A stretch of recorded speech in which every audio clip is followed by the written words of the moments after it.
Hello, good day everyone. Today I will discuss the case of Arnault versus Nazareno, number 87, Field 29. The issue of this case is, does the Senate have the power to cite Arnault in contempt? The facts of the case are as follows.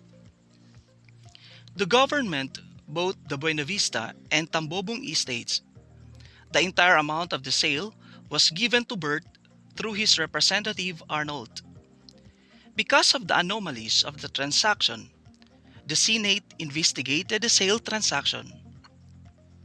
Arnold testified he delivered two checks amounting to 1.5 million to Bert and deposited in an account of which 500,000 pesos, which he transferred to other account, and 440,000 pesos he himself cashed. When asked by the Senate to whom he gave the 440,000 pesos, he refused to answer because it may later use against him and invoke his right against self-incrimination. Again, the issue of the case, does the Senate have the power to cite Arnold in contempt for failure to disclose to whom he gave the 440,000 pesos?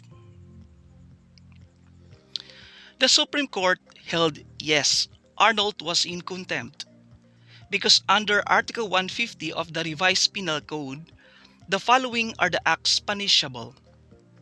First is disobedience without legal excuse to summons issued by the National Assembly or any of its committees or subcommittees.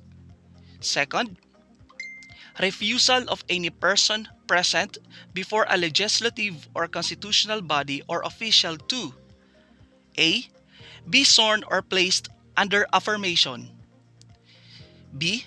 Answer legal inquiry. And C. Produce any books, papers, documents, or records in his possession when required to do so by said bodies in the exercise of his function. Once an inquiry is admitted or established to be within the jurisdiction of a legislative body to make, the investigating committee has the power to require a witness to answer any questions pertinent to that inquiry subject to his constitutional right against self-incrimination. The inquiry, to be within the jurisdiction of the legislative body to make, must be material or necessary to the exercise of a power in it vested by the Constitution, such as to legislate, and every question must be material or pertinent to the subject of the inquiry or investigation. The question which Arnold refused to answer is pertinent to the matter under inquiry. The Senate Special Committee is required to determine the parties responsible for the two estate transaction and the person to whom Arnold gave the 440,000 pesos involved in said deal is pertinent to that matter under inquiry. Thus, Arnold is guilty of disobedience to summons issued by lawmaking authority under Article 150 of the Revised Penal Code.